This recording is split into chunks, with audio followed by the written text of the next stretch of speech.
नमस्कार। C news Bharat पर वक्त हो चुका है महाराष्ट्र बुलेटिन का। महाराष्ट्र की इस खास न्यूज़ बुलेटिन में हम बताएंगे कि कैसे भंडारा में अबाधा फाउंडेशन की माधुरी पटले ने की प्रेस वार्ता। आगे चर्चा करेंगे कि कैसे महाराष्ट्र के कल्याण में गटई कर्मियों के सरकारी स्टॉल पर महानगर पालिका ने की कार्रवाई। साथ ही बताएंगे कि कैसे महाराष्ट्र के माहूर में श्री राम लला प्राण प्रतिष्ठा पर जो आयोजन किया गया था उसको लेकर दीपोत्सव किस प्रकार मनाया गया, ये भी आपको बताएंगे। तो चलिए शुरू करते हैं खबरों का सिलसिला। खबर मुंबई के भंडारा से है, जहां 2016 में स्थापित अबुदा फाउंडेशन एक महत्वपूर्ण गैर सरकारी संगठन है जिसने भारत के कई क्षेत्रों में बहुत सहयोगात्मक रूप से काम किया है। एक निडर महिला माधुरी पटेल अबुदा फाउंडेशन की मुख्य प्रमुख और निदेशक हैं। उन्होंने बेहद सक्रिय उम्र यानी कि 27 साल में ही हजारों लोगों की जिम्मेदारी संभाली है।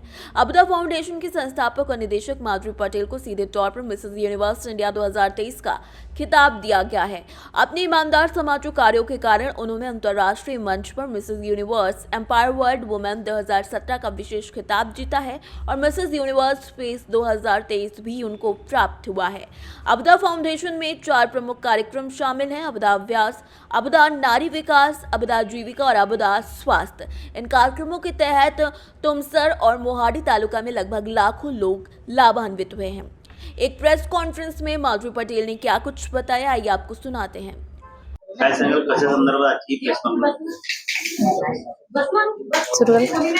नमस्कार, मी माधुरी पटले, व्यवस्थापकीय संचालिका अबाधा फाउंडेशन आणि नुकतेच मिसेस युनिव्हर्स इंडिया 2023 झालेले आहे। इंटरनॅशनल स्टेजवर मला मिसेस युनिव्हर्स एम्पावर्ड वुमन 2023 चा खिताब हा माझा केलेल्या समाजकार्यासाठी मिळालेलाच आहे। त्याच सोबत मला मिसेस युनिव्हर्सचं फेस म्हणून मिसेस युनिव्हर्स फेस 2023 हा सुद्धा खिताब मला मिळालेला आहे आणि मी इंडिया म्हणून रिप्रेझेंट केलेला आहे। आजचं जे प्रेस कॉन्फरन्स आम्ही इथे ठेवलेलं आहे ते याच्याकरता ठेवलेलं आहे की अबाधा फाउंडेशन हे मागील 7+ वर्षांपासून अविरतपणे झटत आहे समाजासाठी आणि हे पुढचं पाऊल म्हणून भंडाऱ्यामध्ये आम्ही आपलं सेंटर सुरू केलेलं आहे। त्याचबरोबर पुढे भंडारा तालुक्यामध्ये, जिल्ह्यामध्ये, लाखनी, पवनी इतरत्र ठिकाणी आम्ही आपले सेंटर ओपन करणार आहोत आणि ही जे सर्व्हिस आहे, जी सेवा आहे ती निशुल्क आहे आणि याची माहिती जनतेच्या खालच्या पातळीच्या लोकांना सगळ्यांपर्यंत पोहोचावी म्हणून आज सगळ्यात तुम्हाला बोलवलेलं आहे आणि प्रेस कॉन्फरन्स घेतलेली आहे आणि हेच माझा। भंडारा से सी न्यूज संवाददाता निश्चल योनोरकर की रिपोर्ट। खबर महाराष्ट्र के भंडारा से है, जहां कांग्रेस पार्टी ने भारत जोड़ो न्याय यात्रा में बीजेपी सरकार का विरोध किया। देश में धर्म के नाम पर राजनीति हो रही है और भगवान श्री राम का नाम लिया जा रहा है, ऐसा कहना है कांग्रेस पार्टी का। साथ ही साथ इन लोगों में रोष था कि जिस तरीके से आसाम के एक मंदिर में राहुल गांधी को अंदर प्रवेश नहीं दिया गया। विश्राम भवन से नारेबाजी करते हुए कांग्रेस पार्टी ने जिला कलेक्टर ऑफिस के चारों ओर प्रदर्शन किया। इस समय कांग्रेस पार्टी के जिला परिषद अध्यक्ष रमेश पारधी, मदन राम टेके समेत कई कार्यकर्ता मौजूद रहे। सुरू केलेली आहे ती मणिपूरपासून आसाम गुवाहाटी मार्गे गुजरात मुंबईला जाणार आहे आणि यामध्ये आसाममध्ये जेव्हा गेली त्यावेळेस भाजपच्या काही गुंड प्रवृत्तीच्या लोकांनी त्याच्यावरती पथराव केला। आमचे जे प्रांताध्यक्ष तिथले त्यांच्या इजासुद्धा झाली आणि आज आसाममध्ये जात असताना बाबा राम यांच्या मंदिरात जाण्यासाठी त्यांनी परवानगी मागितली होती। काल प्रशासनाने मंजुरी दिली होती पण वेळेवरती मंजुरी नाकारली आणि राहुल गांधींना रोखलं गेलं, बॅरिगेट लावण्यात आलं। त्यामध्ये त्यांनी रघुपती राघव राजारामच्या बहिणाने तिथं रस्त्यावरती राहुल गांधी थांबलेत आणि हा जो विरोध केला जात आहे हा विरोध अरे आता राहुल गांधी नव्हे तर लोकशाहीला संपवणारा विरोध आहे। म्हणून आमच्या नेत्यांचा अपमान काँग्रेस सहन करणार नाही म्हणून आज आम्ही शांती पद्धतीनं आज भंडारा ठिकाणी जिल्हा काँग्रेस कमिटीच्या वतीने निषेध केला आहोत। काय सांगणार आहे निषेधच्या बारेमध्ये? ज्या पद्धतीने असम सरकारने राहुल गांधीवर जो पथराव केला भाजप कार्यकर्त्यांनी त्याचा निषेध करण्यासाठी म्हणून आज आम्ही भंडारा जिल्हा काँग्रेस कमिटीतर्फे निदर्शने देऊन त्यांचा निषेध करीत आहोत। आणि काँग्रेस राहुलजी जेव्हा राम मंदिरात जाण्यासाठी त्यांनी परमिशन मागितली, त्यांना परमिशन दिली आणि नंतर लगेच वापस घेतली आणि अशा पद्धतीने भाजप सरकारने प्रशासनाने असमच्या काँग्रेसवाल्यांना, काँग्रेसच्या नेत्यांना मंदिरात जाण्यासाठी मज्जाव केला त्यांचा आम्ही भरपूर निषेध करतो। भंडारा से सीनियर संवाददाता निश्चल योनोरकर की रिपोर्ट। खबर महाराष्ट्र के कल्याण से, जहां डोंबिवली महानगर पालिका ने महानगर पालिका क्षेत्र की विभिन्न सड़कों पर सरकारी गटई कर्मियों लाइसेंस धारक स्टॉल दिए हैं।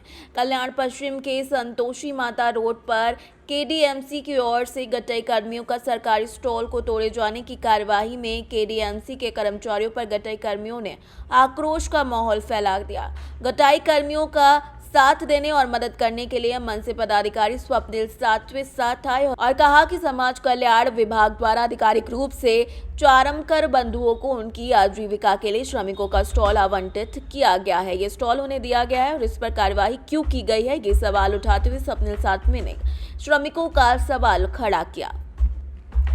भैरवनाथ शहाजी वाघमारे आमची संतोषी माता रोड साधारण चौक या ठिकाणी अधिकृत गटई कामगार परवानाधारक स्टॉल होता। त्या ठिकाणी गेले 16-17 वर्षापासून तो स्टॉल होता, परंतु आम्हाला कल्याण डोंबिवली महानगरपालिकेने कुठली कल्पना सूचना न देता अक्षरशः बघा टपरीता या ठिकाणी चक्काचूर केलेला आहे। म्हणजे जागेवरच ती तोडली होती।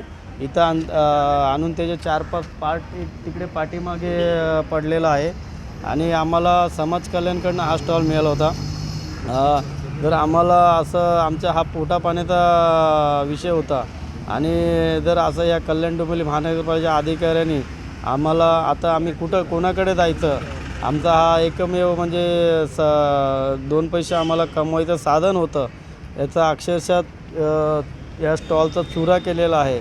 आणि या अधिकाऱ्यांना म्हणजे जे दुसरे धंदे आहेत, टपरे आहेत, त्याच्यावरती कारवाई न करता आमच्या अधिकृत स्टॉलवरती त्यांनी कारवाई केलेली आहे। हे म्हणजे माचखोर अधिकारी आहेत आणि यांच्यावर कुठंतरी हे बसलं पाहिजे, एवढीच मी या ठिकाणी विनंती करतो।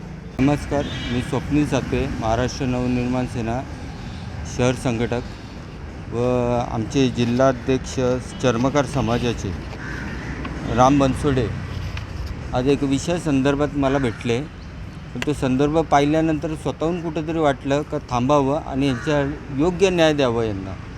तर आज संबंधित एक आपले वाघमारे व गुरुनाथ भोईर यांची कायद्यानुसार दिलेली ही जी टपरी होती शासनाने, तर ती आणि महापालिकेचा परवाना पण आहे त्यांना, पण ती कुठल्याही प्रकारे नोटीस न देता ती टपरी उचलण्यात आली आणि ते मुद्दा काय तर रविवारी सुट्टीच्या दिवशी उचलण्यात आली।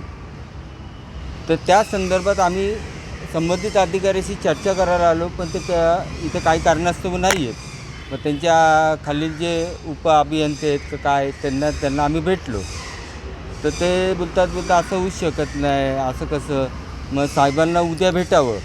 पण आम्ही बोललो ठीक आहे, बोललो साहेब, पण रविवारी इथं अति दक्षता ठेवून तुम्ही कारवाई करता, तर मग इतर ठिकाणी का करत नाही? जे लिगली परवाने घेऊन बसलेत, पण ते बाकीचे आता स्टेशनच्या इथे शरबत विकतात, समजा बुर्जी पावच्या गाड्या आहेत, इतर काही असेल, गुटखे पान विक्री हे रात्रभर पहाटेपर्यंत चालू असतात, मग त्यांच्यावर काय कारवाई होत नाही?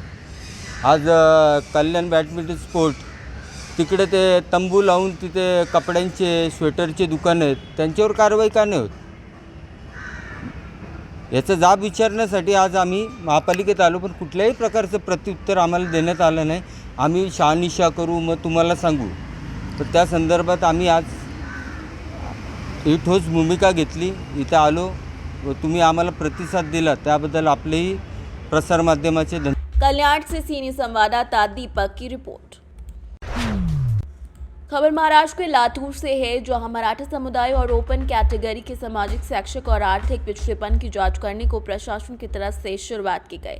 प्रशासन को महाराष्ट्र राज्य पिछड़ा वर्ग आयोग के माध्यम से मराठा समुदाय और ओपन कैटेगरी के सामाजिक, शैक्षिक और आर्थिक पिछड़ेपन की जांच करने के लिए सर्वे करने का आदेश दिया गया है, जिसके बाद सरकारी अधिकारियों और कर्मचारियों के माध्यम से लातूर जिले के शिरूर अनंतपाल तालुका में मराठा समुदाय और ओपन कैटेगरी के सामाजिक, शैक्षिक और आर्थिक पिछड़ेपन की जांच करने के लिए 23 जनवरी से सर्वेक्षण शुरू किया गया है। ओके। महाराष्ट्र शासन, महाराष्ट्र राज्य मागासवर्गीय आयोग यांनी महाराष्ट्रातील मराठा समाजाचे मागासलेपण दूर करण्यासाठी जो सर्वे सुरू केलेला आहे तो सर्वे आजपासून ओझे साकोळ येथे सुरू झालेला आहे.